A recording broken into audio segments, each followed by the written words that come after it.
My name is Francesca Wiggins. Today is March 25th, 2026. The time is 4:30. We're at the Pewaukee VFW. I'm interviewing Michael Duncan, who was born on December 1st, 1995 in Salt Lake City, Utah. He's been serving in the Wisconsin Army National Guard since October 31st, 2014. Michael Duncan is a captain in the Army National Guard and serves as a military police officer. This interview is sponsored by the Bell Tower Memorial. How are you doing today? I'm good. How are you? I'm doing good.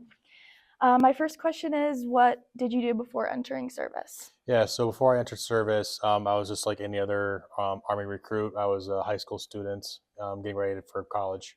The Army was always a lifelong goal of mine. I knew ever since I was 13 years old I wanted to be in the Army, and took steps to work towards that goal as I completed high school and got to college. So I entered my freshman year of college at the University of Wisconsin-Milwaukee. That fall, I went ahead and enlisted in the Army National Guard, and then I've 12 years later, still here, still enjoying it. So, What was your family's reaction to enlisting to this? they were extremely supportive. I'm very grateful for both of them for supporting my career up to this point.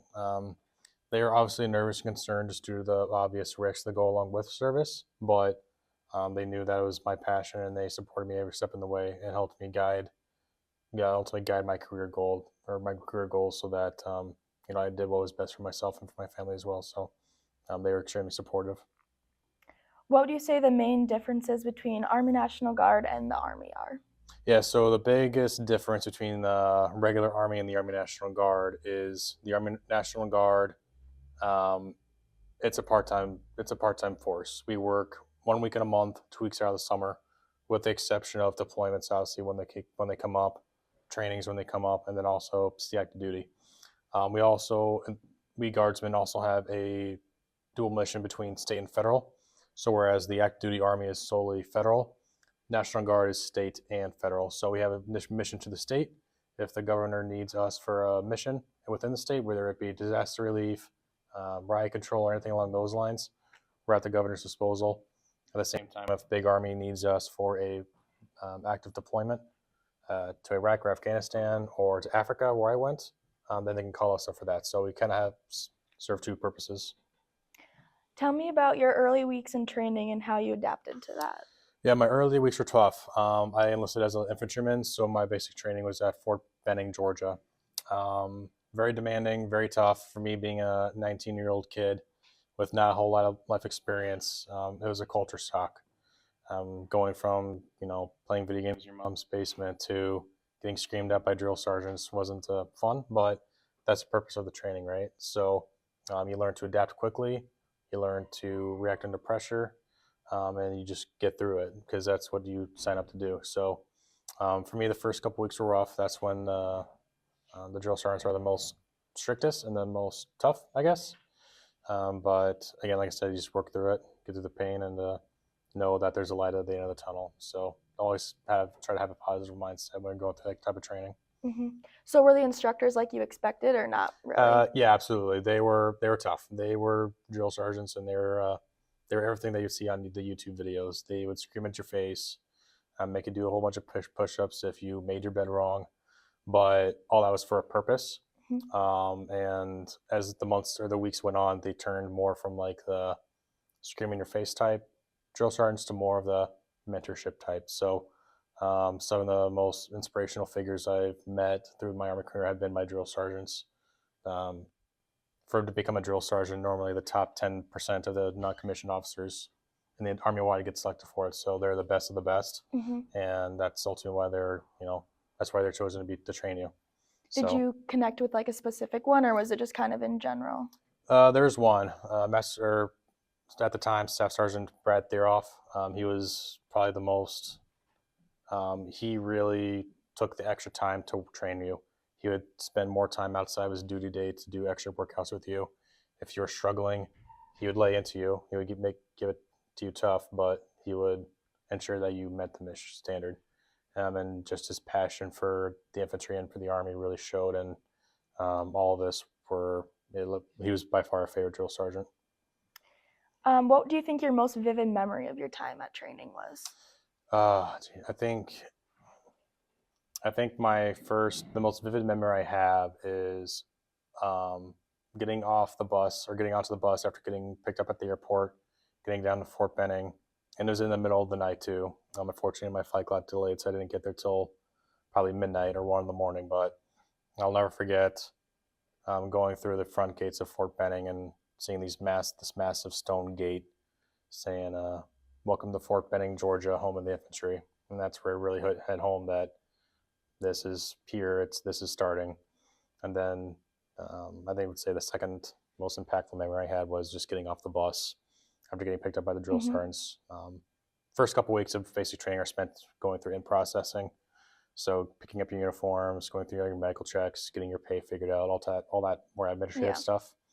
Then you get picked up by the drill sergeants, and that's when the training begins. And the first day is the shark attack, where you're literally just getting screamed at, smoke, and put through all these rigorous exercises for a straight 2 to 3 hours before you Yeah. finally get to go to bed. So I think those two stand out to me the most every time I look back on that time. Yeah. What do you think like the transition back to college after basic training was like? It was good. I mean, I was definitely relieved to be done with training and be done Mm-hmm. with being in that type of environment and going back to being just a regular college student again. I think the biggest transition for me was when I was still in basic training, I got offered a ROTC scholarship from the state of Wisconsin to go through ROTC and ultimately commission as an officer at the end of it, or at the end of my college time. So that was the first thing I did after I got back, was get transitioned into that program. And then I graduated basic training late into the semester as well. So for me, I had to play catch up for a good couple weeks. I only had 1 weekend off between basic training and then college, so I took my 1 weekend off, Mm-hmm. and then I was right back into going to classes, getting homework done, and then learning a whole new environment with ROTC. So it was tough. It was demanding. That semester was not the best one I've ever Yeah. had, but same thing. You just get through it. Mm-hmm. What was your first assignment after basic training then? My first assignment, I talked about like unit wise. Mm-hmm. Yeah, so I was assigned to Alpha Company, 2 of the 127 Infantry Battalion, based out of Waupun, Wisconsin. And that was my unit for the next 2 years while I was going through ROTC. Mm-hmm. And then when you became the police officer in Kenosha, what were your duties during that time? Yeah, so when I got hired as a deputy for Kenosha County for their sheriff's departments, my duties were basic patrol.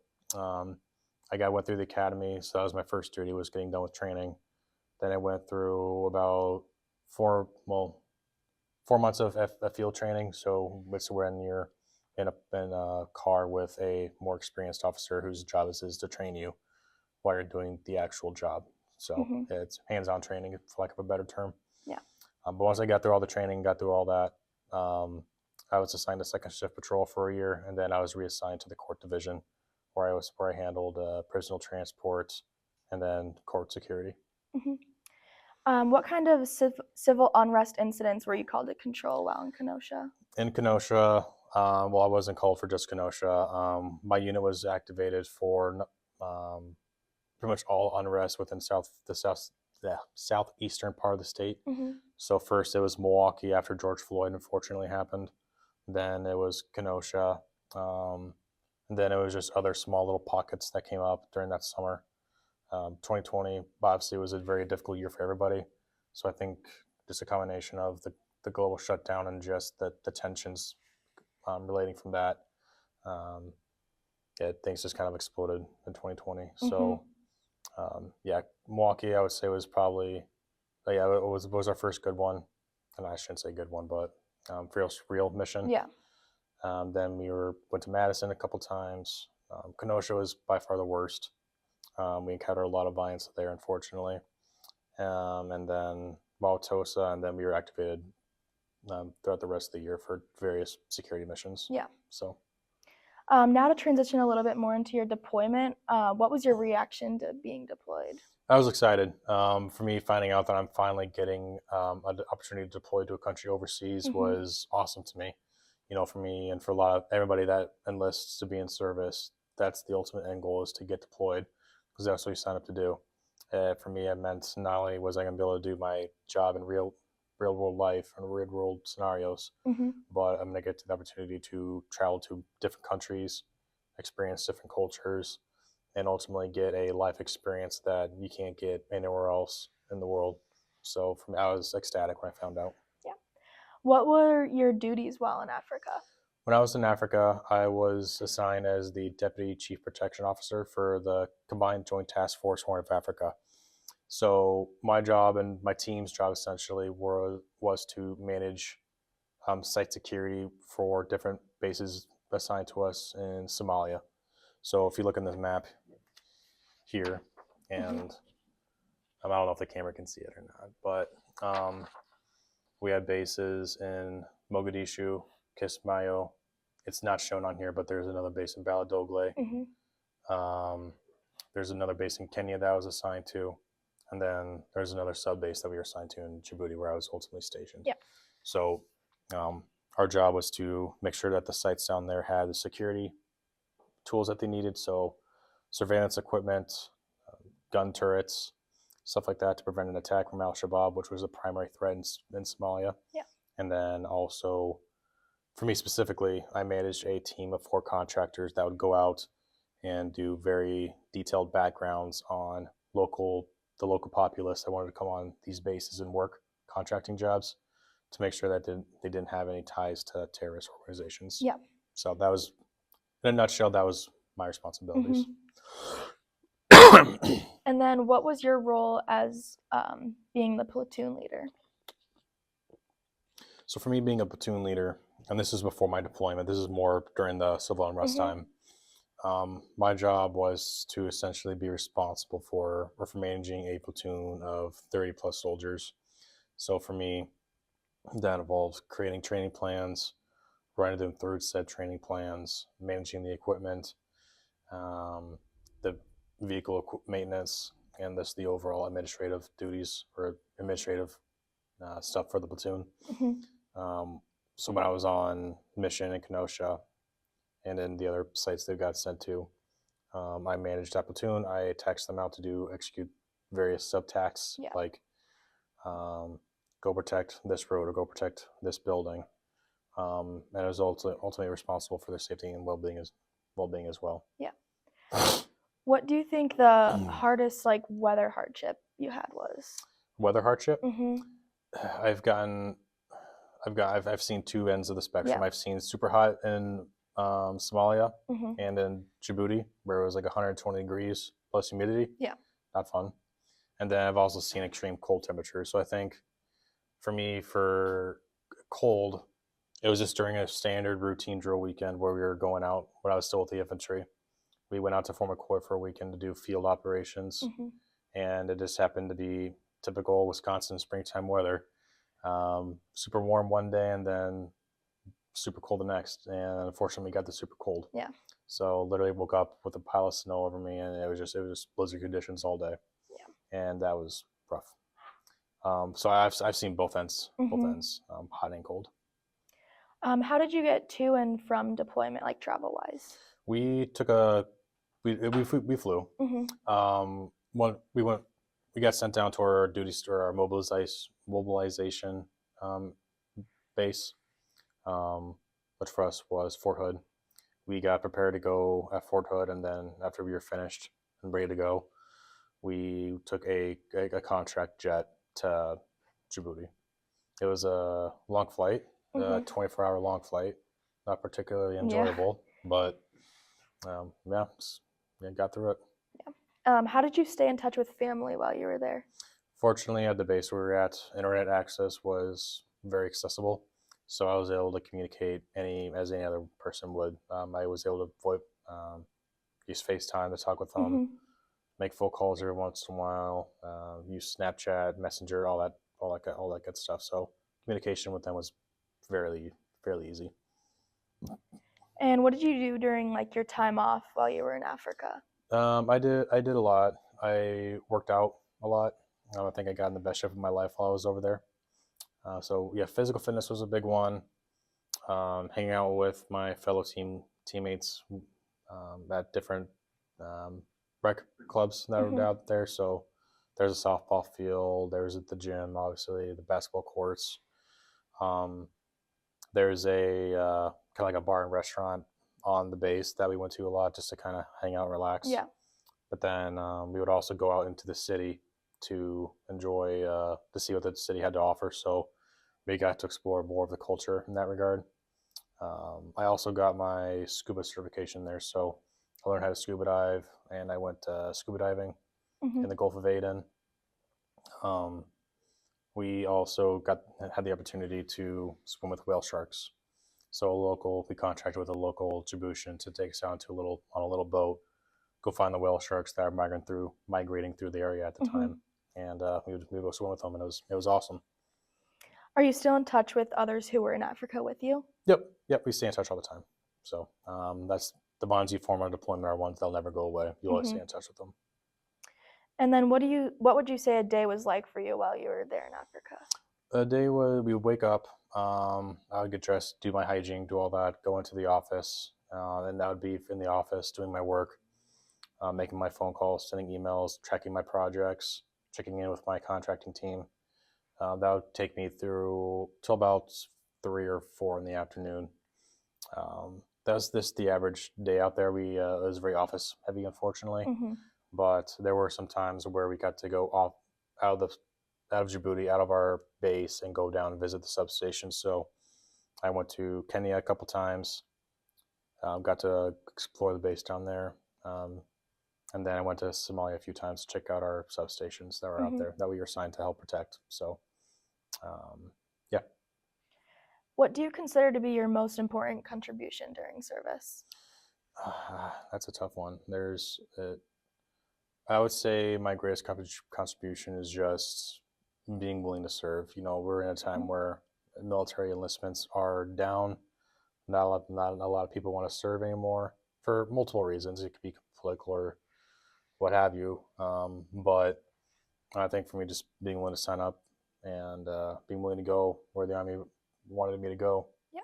Um, you join with a servant mindset. You really don't go looking to get personal gratification or benefit out of it. You just Hmm. go because you want to serve. Yeah. So What was the transition like coming back to civilian life after deployment? it was weird. It was weird. You go from living on a Navy base in a third world country for nine Hmm. months to going back to Wisconsin, where it's regular civilian life. So, fortunately for me, the Army gave me a 40-day leave period where I couldn't be forced to go back to work. So I really took that time to really be with my family, reintegrate with society, Hmm. and then also the biggest transition for me was while I was deployed, I left my job with the Kenosha County Sheriff's Department and transitioned to my new department with the Village Pewaukee Police Department. I think that was for me the biggest Yeah. transition was coming home to a brand new job. And fortunately, it's worked out good so far. So Hmm. How do you think that training and deployment helped you as a police officer here? I think for being a police officer, you have to be able to work with people with different backgrounds, different upbringings, different walks of life. Hmm. I think for me, being deployed and having to work with third world nationals, um, people from different cultures, sometimes people from different militaries. It kind of teaches you to broaden your horizons and know how to communicate with people, Yeah. and how to get your point across and how to accomplish whatever your mission you're set out to do. And then I think just being in harsh conditions just makes you more resilient for Hmm. law enforcement because um, we do encounter some pretty tough situations Yeah. from time to time. So What do you think the biggest difference between being in Africa was from coming back to here?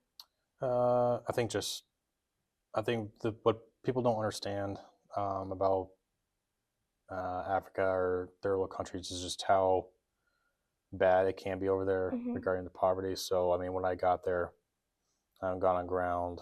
I mean, the entire city was covered in trash. The countryside was covered in trash. You got people living in literal tin huts Yeah. and just not being able to shower, anything like that.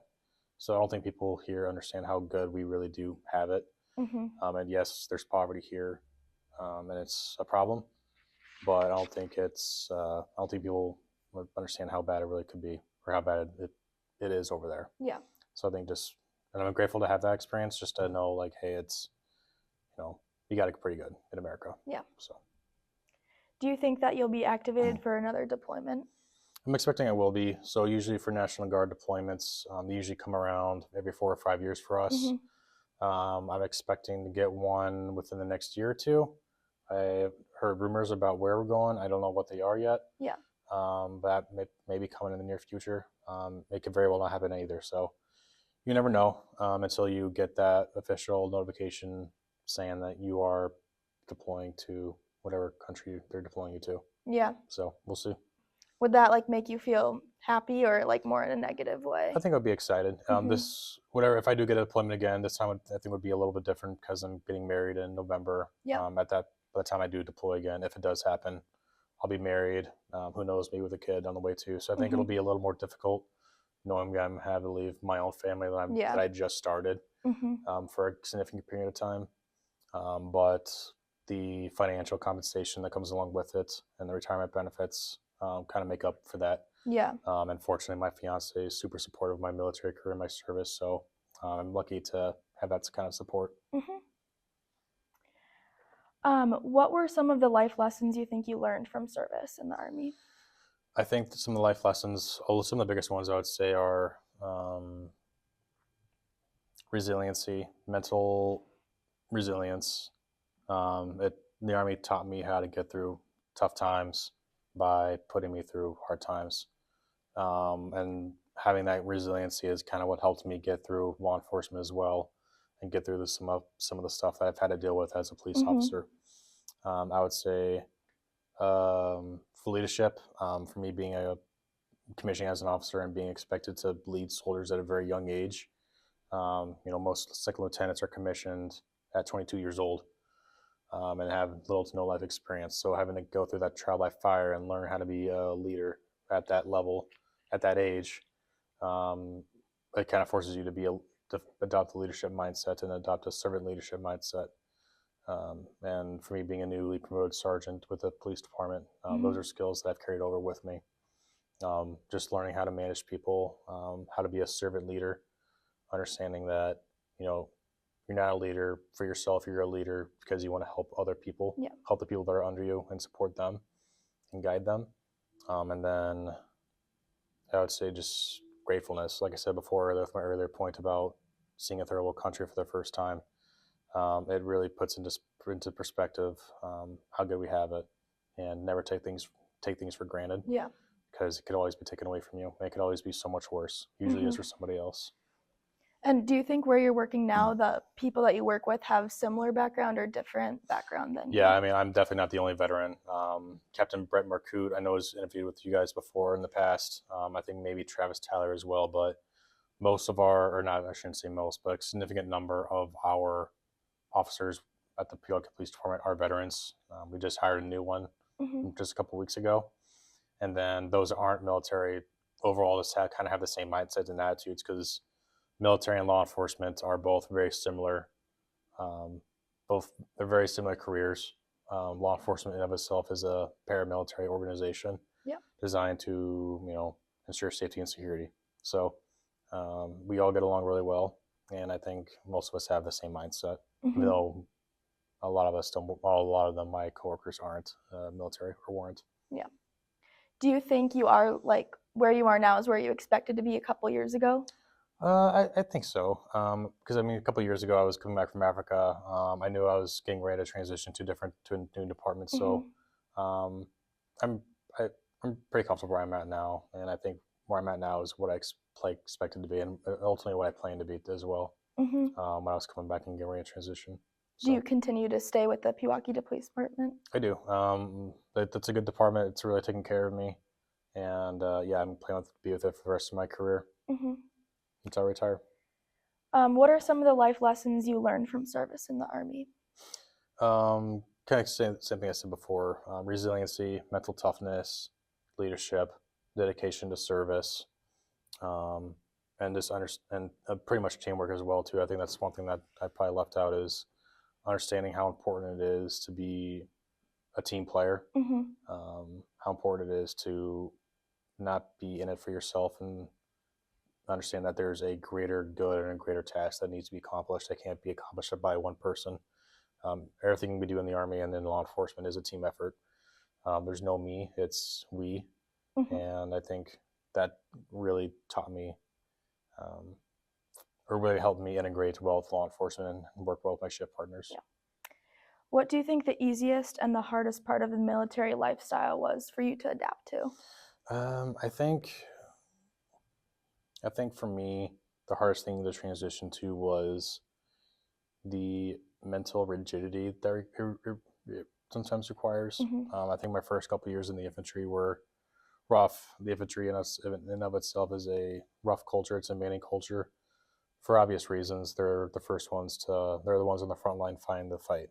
So I think this adopting that, having to adopt that type of mental roughness and toughness was something that I had to adapt to. I think the easiest thing for me was being able to integrate well in a team. I played football and sports growing up, so Mm-hmm. for me, being in a team environment was very natural for me, and it came naturally. Why do you think that kind of like was that it came natural just because of sports and? I think came with sports, and then also it's just my personality. Mm-hmm. I don't consider myself to be a selfish person. I don't get anything out of being a selfish person. For me, it's more satisfying for me to see my team, whatever team I'm a part of, succeed in the mission that we're assigned versus vice versa. Yeah. Mm-hmm. What message would you like to leave the future generations who will view or hear this interview with? Yeah, I would say if you're considering a military career, just understand that it is demanding, it is tough, it's not for everybody. However, if you enlist, put in the work, it will reward you in the end. And don't be afraid to sign up, raise your right hand and agree to serve your country. Like I said before, it'll pay you back in the long run. And the benefits that I've gotten out of it have been extramental. I don't think I would be here today if it wasn't for the military. It set me up financially for the future. It paid for my college. It helped me buy my first home that I just bought over the holidays. And it's developed me professionally to where I can be successful in law enforcement. Mm-hmm. So for me, it was the best life decision I ever made. And I encourage people that may be listening to this to consider the same options too. Don't be afraid to do it if you're considering it, but talk to family, talk to recruiters, talk to people who are already in it, and just understand what you're getting into before you sign up to do it. Because, like I said, it is demanding. It does take a toll on yourself and your family. Do you plan to stay with this for the rest of your life, do you think? Yeah, I'm up until I retire. So right now, I have 12 years in. I'm about to finish up my company command time in the next few months. It's a career for me, and for me being almost 12 years in, I'm at the point where I would lose too much by getting out versus staying in. So once I get to 20, we'll see where I'm at. If I'm in a position where I can keep going on and keep promoting up, great. If not, then I will take my retirement and get out. But it's a career for me. I love it. I have no intentions of leaving, and it's been good for me. Yeah. So I'm staying in for the long haul. What do you think some of the key differences between when you first started and now are? I think for me the key differences would be, just operationally what my duties are vastly different now from when I started. When I started, I was just a 19-year-old private that didn't know anything about the Army other than what you may have seen in movies or Call of Duty or whatever. I think now for me, the biggest thing is like I'm now a company commander. I'm responsible for a company of 160 plus military police soldiers and $30 million worth of equipment. And I'm responsible for their readiness and their ability to go out and execute a mission. Obviously that carries a lot more duty and responsibility, something I definitely would not be able to perform back when I was a private. Yeah. So I think for me it's just having the extra level of responsibility. Yeah. And then overall, what would you say like your biggest takeaway or favorite part from your service is? I think being able to deploy and then being able to be a part of real world operational missions. I got to do the job that I signed up to do, both during the riots and during my deployment. I think also just being in the 32nd Military Police Company, being a platoon leader there, and now being a commander, seeing my soldiers just develop and grow over the years has been inspirational for me. Some of the soldiers I've seen starting out as young E4s are now sergeants, and they're executing well. Some of them have become commissioned officers, and just the things that they've accomplished over the years has been phenomenal. And I'm proud to have been part of their journey. In closing, this has been an interview of Michael Duncan regarding his service in the National Guard. My name is Francesca Wiggins. The time is 5:10. Thank you for agreeing to this interview, and most importantly, thank you for your service. Yeah, thank you. I appreciate your time.